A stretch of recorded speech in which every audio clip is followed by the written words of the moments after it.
It's recording finally. There's the cows, one strand of electric. Got the eggmobiles back there, 2 days behind. This area was all mowed. There's more over there.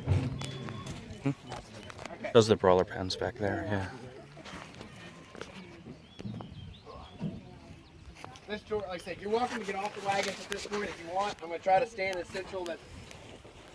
When we developed this grazing plant, who would have thought we'd had like 5 inches in June and not been able to get anywhere and kind of be hemmed in by this swamp. But anyway, so what we're looking at here is, like I say, each tour is different. Last time we ended with the cows, and this time we're going to start with the cows, so it's a little bit different. But what we're dealing with here, this is a small herd.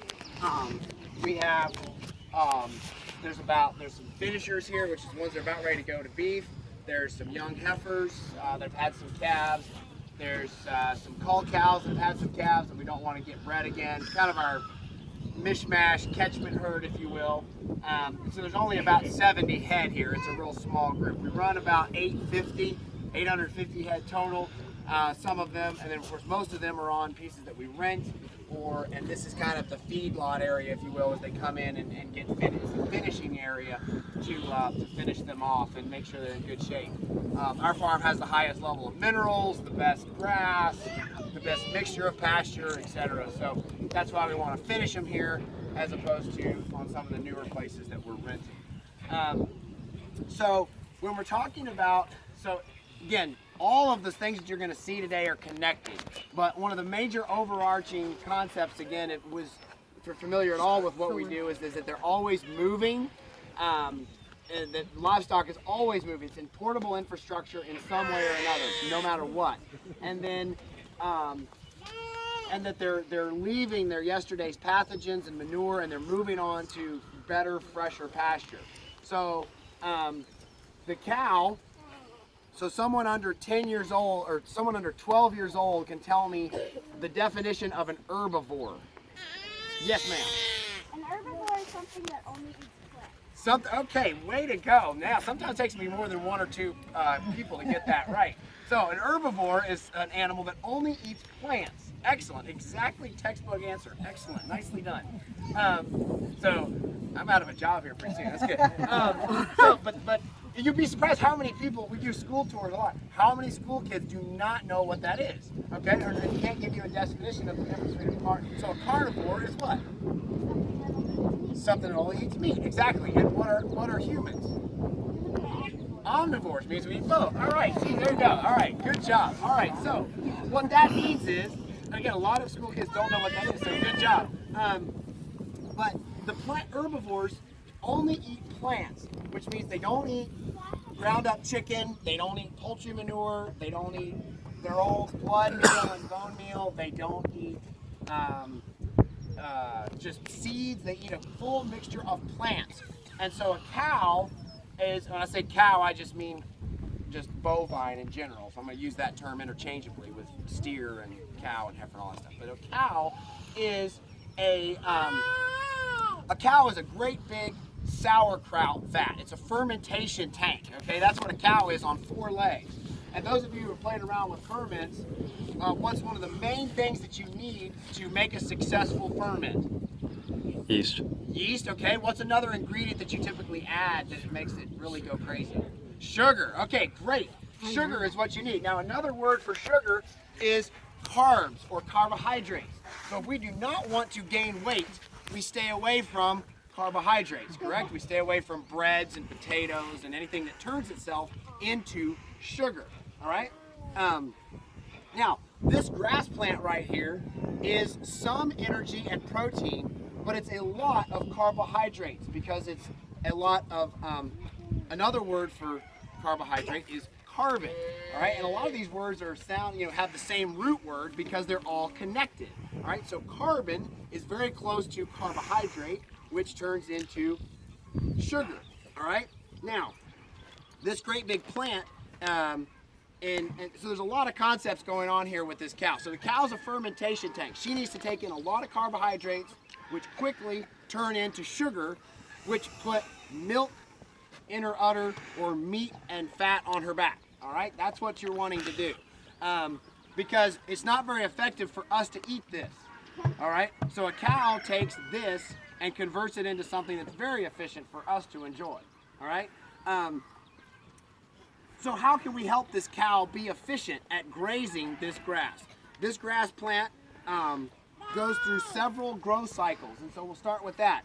This grass plant goes through an S-curve growth cycle. Starts way down here by my left hand, very slowly. When it gets grazed off real short like this, you know, these cows took a grass plant like this and grazed it to that. All right, and now we're going to do a move here in just a second, but just for everybody understands, that grass over there, this paddock here looked just like that last night at 4:30. Okay, so just to realize that that over there is a mirror image of this only 24 hours ago, less than 24 hours ago. Okay, so the cows took all the stuff that looked like this and changed it to that. So they moved grass that was this tall down to my left hand. So so now it's going to start growing back, and it's going to start growing back very slowly. You can actually even see. So I don't know if some of you closer can see this close enough, but this stalk goes up right here, and this is where the cows nipped it off last night at 4 o'clock. All right, and from my finger upwards is what's regrown in the last 6 hours. All right, but it starts off very slow. It's very tender. It's very succulent, high in protein, and very easy to be damaged. Okay, so that's why we don't want the cows to stay here very long, because they'll begin nipping this off. It's like putting fresh ice cream out for kindergartners. They're going to always eat it, right? So you got to take it away from them every once in a while so they eat something else, all right? So we got to take that away and put that up. So the grass starts growing here. We call it diaper grass. It grows through a blaze of growth between my hands, all right? Which is called adolescence, all right? Teenagers, they can't fill them up. They eat all the time, right? And growing like crazy. You know, pants are up to here. I've got one, I understand. Then it goes through, and this time period is fairly short.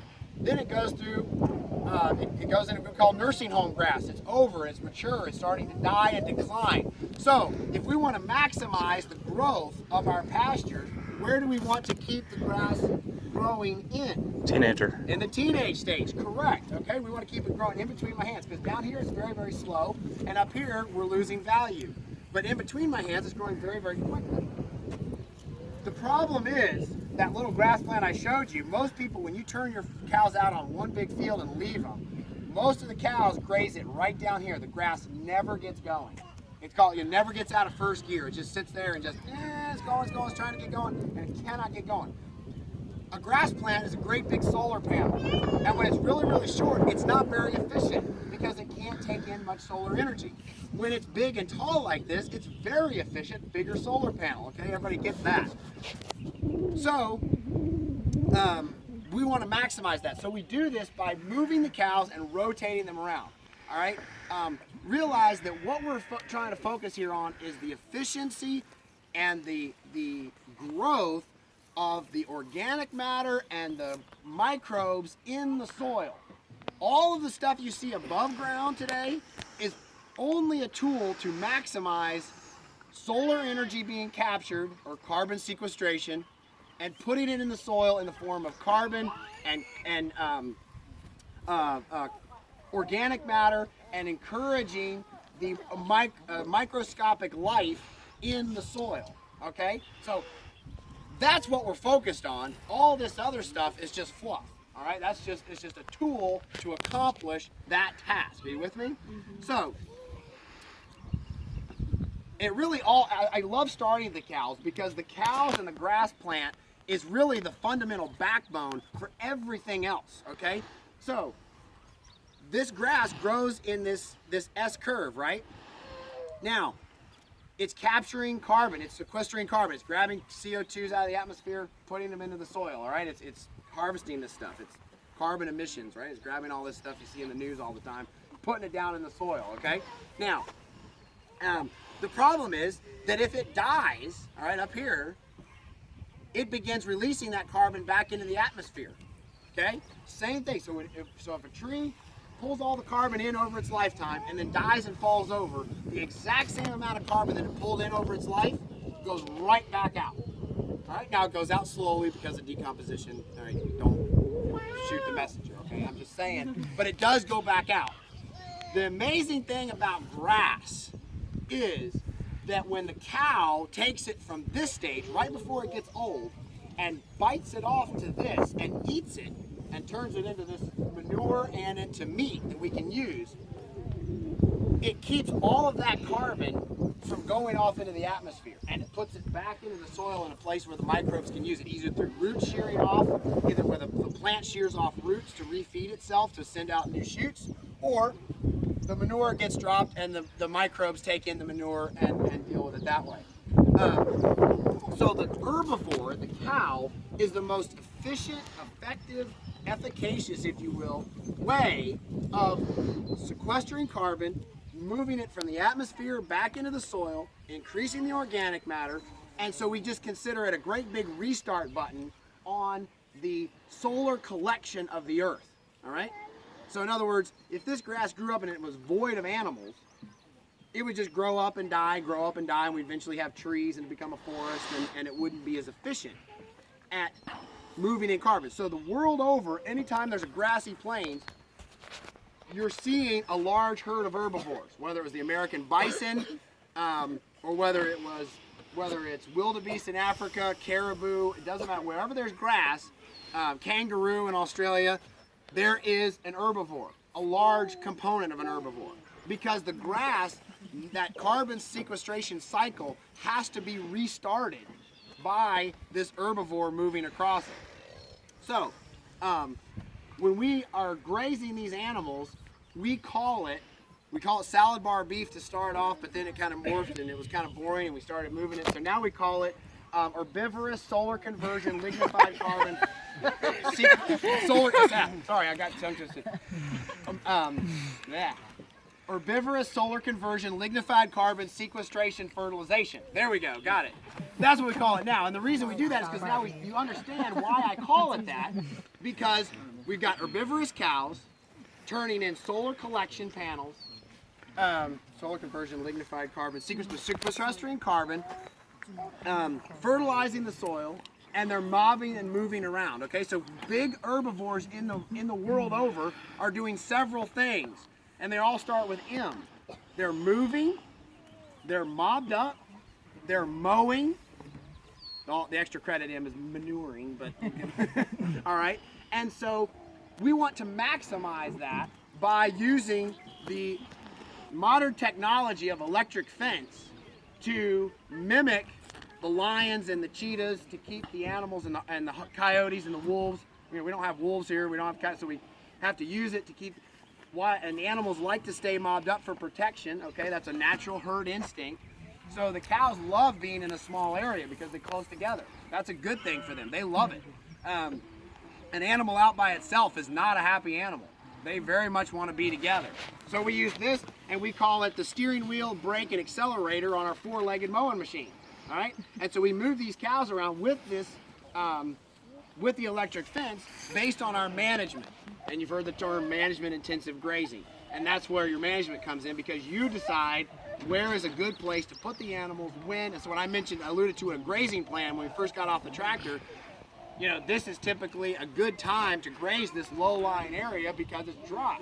Well, we've had 5 inches in the last 2 weeks and it's not dry, but we're grazing it, it's not going to kill it, it's going to be fine, it's going to come right back. So anyway, it happens. But so the cow is paramount to that rotation. And I mean, you can use sheep and you can use some goats and things, but the big herbivore really impacts things, and you can tell when you put them together, they knock things over. I mean, whatever they don't eat, they push down, they put down for the earthworms and everything to get to it. I don't see. We'll look at some earthworm caches down at some of the other places a little easier to find. But the cow is really exciting, and she's a critical, integral part of our management cycle. Yes, ma'am. Yes. Yes. Yes. So as we drove, just to give you, as we drove up through those gates, you saw a progression of how they've been in this field over a week. So at least since last Saturday, they've been progressing up this field. Yes. Go ahead. So how long does it take before the cows come back? Well, if it's in November, it might take all the way to the following spring. If it's right now, it might be typically you would say 40 to 60 days before it would be renewed to its full, go through its teenage years and get up to depends on how fast it goes back to that area. Yes, would be, and so that varies. I mean, you know, if you're in Arizona and you get one rain a year, you get this quick little poop, and then that's it, and it doesn't grow again until it rains again. You just have to. The grazing plan is integral, meaning like. So let me talk about. So because we let the grass go through the, I'll get to your question in a minute. Because we go through the blaze of growth, we are much more efficient in growing grass. And if we're much more efficient in growing grass, we're much more efficient in growing feed for cows, right? You with me? That's pretty much a no-brainer, right? So here's the deal. We use what's called a cow day to determine how much feed we have available on our farm at any given time, all right? Now, that cow over there is going to eat 1 cow day's worth of feed, all right? What you are going to eat today is 1 person day, all right? Some of us eat a little more than others, and that's why we go to a cow equivalent. So we take a 1,000-pound unit, and that's a cow equivalent, all right? Now, you can look it up. A cow eats about 25 pounds of dry matter a day. So we can go out here, we can cut the grass, dry it out, weigh it, get 25 pounds, and that would tell us how much we have. Or we can just put the cows in and measure, all right? So what we're doing is we're basing this on about 60 cow equivalents. So there are 60,000-pound units in this herd. That makes sense so far? Because it's going to be really important down the road. We are giving them roughly half an acre a day, all right? So that tells me that we have 60 cow equivalents, half an acre. That means we're eating 120 cow equivalents, cow days per the acre. Now, I probably lost some of you on that. So what that means is that I can put 120 cows on an acre for a day, or I can put 1 cow on an acre for 120 days, basically, okay? Now, it's an algebra question. You have 2 knowns and an unknown. You know how many cow equivalents you have because you bought them at some time, or you can take an educated guess. You know how much area you have because you've either pasted off 1, 2, 3, walked it out. An acre is roughly 5,000 square yards for field mass, so you know it's that big. Or you're using your cool little app on your phone, or you've justified your beautiful new Leopold rangefinder to your wife because you got to figure out how big your cow paddocks are. All right? It's not a hunting tool. It's not a hunting toy. It's a tool. Tax write-off.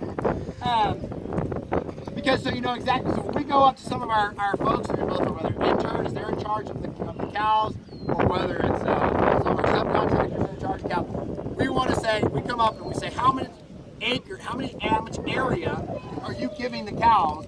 And we want them to give us an answer of 7,000 square yards, 10,000 square yards, okay? And that way we know, because here's the thing. If I take 50 cow equivalents and put them in an unknown area, and I determine that it's 20% too big. Well, 20% of what? Because I don't know how big it was.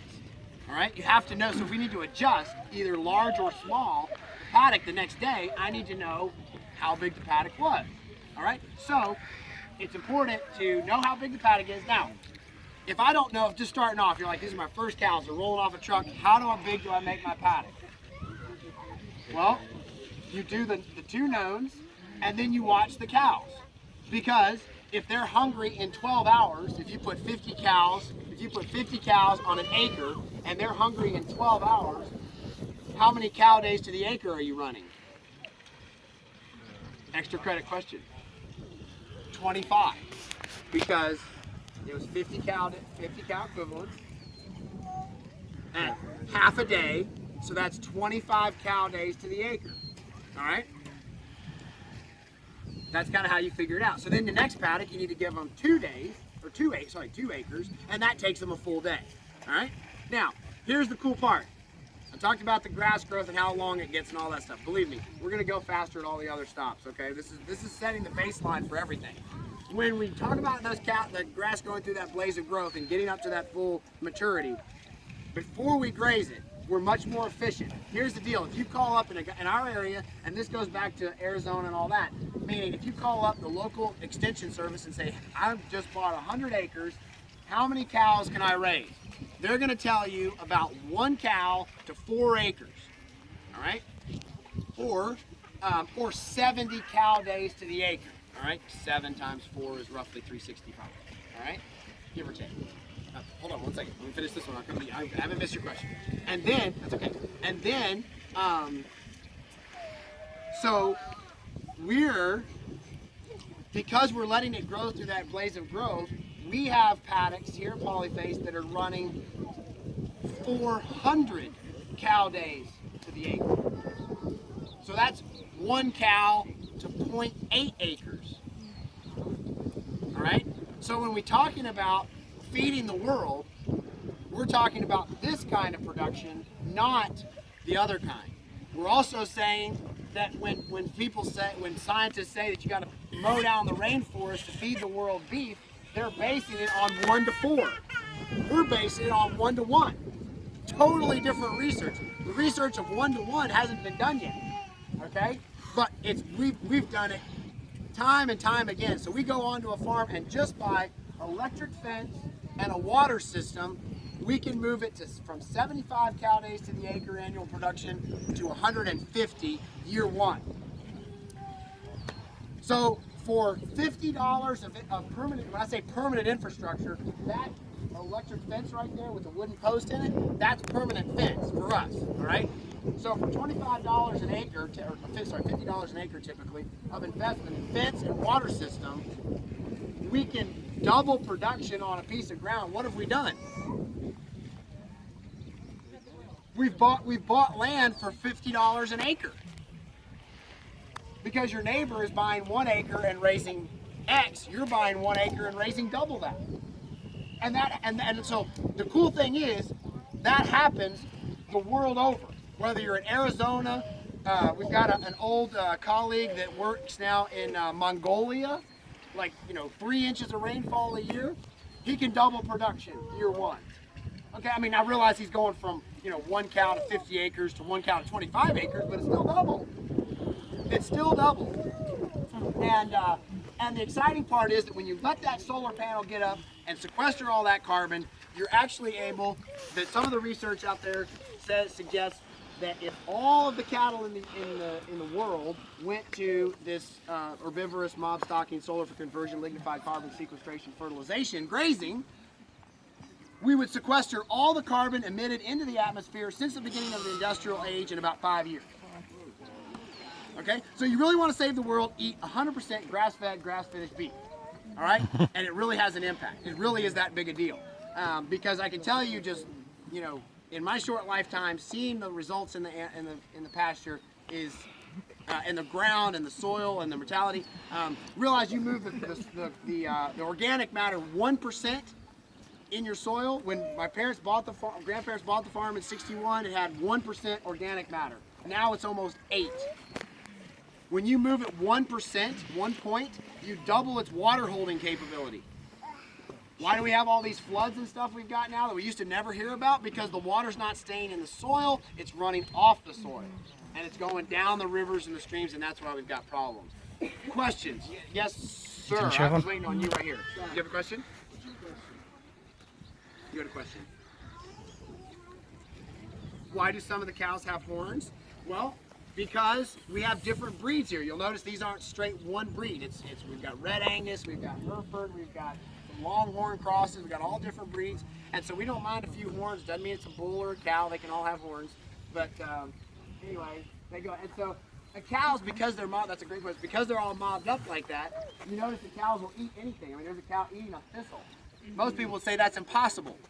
They don't care, because if suddenly it's like, dumping 50 pounds out to if you put 50 recruits in a Marine Corps into a saying you got 10 minutes to eat everything you can eat. You don't care what it is, you just eat it. All right? Yes, ma'am, go ahead. We have a farm with those bushes, those weeds right behind you. Yes. So there are animals that will eat them. How do we deal with weeds? I'm going to broaden your question out. Okay, number one, this is an incredible solar collector. All right, it's sequestering carbon just as effectively as this grass plant down here. All right, and if you turn into a drought, this will be the tallest thing in your field. It's a very hardy plant. So we have several things about weeds. Number one, if a cow eats it, it's not a weed. Oh, they're eating it right there. If a cow eats it, we know it. We need to get cows. Yes, I was saying that. And that if you do chop it and it wilts a little bit, they'll love it. So we came up with a machete here this morning. Get Gavin on that. And the cows will eat it now because it's wilted. But still, they will eat it, and we've seen it when it's younger, they will eat. Number two, it's sequestering carbon. This plant dies, it leaves an incredibly long taproot. The water goes down that hole instead of off. It has value. All plants are an indicator of what's under the soil. So typically farmers spend a lot of time, money, and energy and worry dealing with the example of the problem or the result of the problem, and less time working on the actual problem. So it's off. So the fact is, this is an indicator of something else. And like I said, this is on the property we've only been working on for 3 years. So we're already working on it. Like I said, we're going to chop this down so it doesn't flower. Thistles, because ground wants to be covered. It has to be covered. And so whether it's covered by plants that are more desirable or less desirable, it will try to be covered. And so we realize that this is just a way. I've had fields that are weeds, quote unquote, higher than my head. We graze it down, put it on like a mulch. The cows knock it all down, and the next year it's like 25% timothy and clover. Why? Because it brought in an incredible amount of carbon and added massive amounts of organic matter to the soil in the form of fertility. Okay, so do I want this to go to seed and blow everywhere? No, not necessarily. But I'm more concerned about creating an environment to encourage the clovers and the grasses that you do want, and less time spent on what you don't want. Ian Mitchell-Lenz of Holistic Management says, manage for the environment that you want, and don't worry about the things you don't want, because inevitably you will go to where you want to. If you focus on where you want to get. Yes, ma'am, in the back, and then you. Go ahead. Yes, ma'am. Okay. So in other words, you don't find that their grazing ends up selecting for plants that they don't really like. Right. The cows will eat reckless. We call it reckless abandon. They'll just dive in because they will learn. If I bring in some new cows and move them, they'll kind of hang back and just like, well, ho hum, I'll get it later, you know, whatever. They haven't learned that this is real, man. If I don't eat it now, someone else is going to eat it. It's going to be gone. Now, here's the thing: a cow only is efficient and when she's digesting, right? When she's lying down chewing her cud. So you want the cow to be able to take in as much as she can, really, really quick, and then lie down and regurgitate. So a cow in Virginia spends 7 to 9 hours walking around eating. Our cows spend less than 4.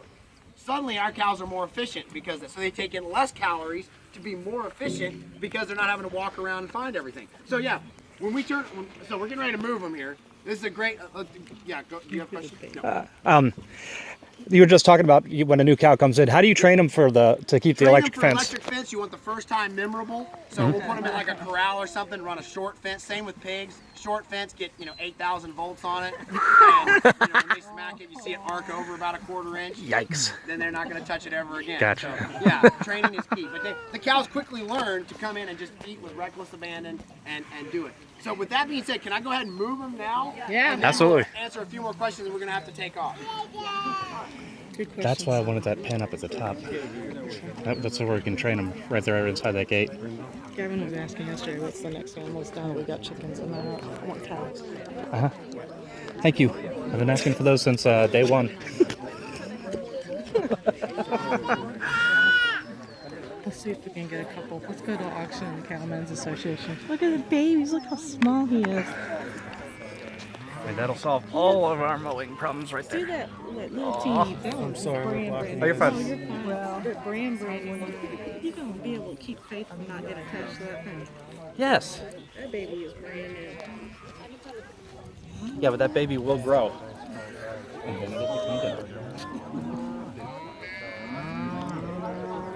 Oh, they know that they're fixing to. Yeah, yeah. And I think that's why they started moving up here, was because they saw him in there, and so they're like, oh, we're getting to move. And they suddenly started getting hungry, eating the thistles and stuff that were still there. Oh, he's got one of those, He's unbinding just rolling it, and there they go. So that's what I was saying, at night, when we do this, yes, when we do this, it'll be easy to get them to move to the next one, because they're going to want to.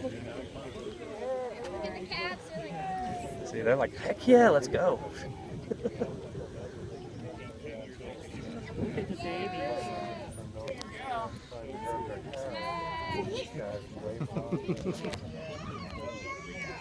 You just roll it right back up. And what that other family was saying was, Says how hard to move cows? Easy. That's it. So that's the efficiency of moving. I mean, that's it. So the great thing about cows is size neutral. It can be, I could have done that for 1,000 cows, 100 cows, 10 cows. Doesn't matter. It's the same.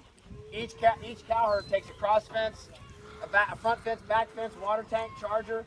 It's the same difference. So I mean, we've run 500 head in a mob before. We know people in other countries and stuff that have seen presentations and visited places that run 3,000, 5,000. It works. It's amazing, incredible. Yes, ma'am. They Back to are the top of the happy. wagon. Yes, right here, the red hat. Yes, ma'am. Do we get the pet? I will bring over. Yes, when we get to the chickens. Yes. These cows aren't real friendly, unfortunately. We have to take you to see the rabbits when we get down too. Yes, ma'am. How long does a cow usually live? Well, to finish it off for beef, we raise them up to about 30 months typically, even 30, 35 months. So that's almost 3 years, 2.5 to 3 years. If it's a mama cow, we'll keep her around until she quits having calves, which can be anywhere from 8 to 12 years. So depends on how they last, but as long as they continue to have a calf every year, she's in good shape. If you let them live like forever, oh, there's cows that'll last 20 years. Yeah, they'll last a long time. Yes, ma'am. How many days do you wait before they can get back on? Well, so how many days until they come back here? Again, it all depends. Right now we're getting incredible rain, beautiful sun. It's going to grow back. Well, we could come back here in probably 45 days. Everything starts slowing down, turns dry in the summer like it typically does for us. We might not come back here till fall. But this is the 3rd grazing on this field this year. Wow. Okay? Just to kind of get it. Yes, sir. Just less than 24 hours. Third time for less than 24 hours. So that's like 3 days Sure. in 1 year. Can you increase your cow herd as you get more production?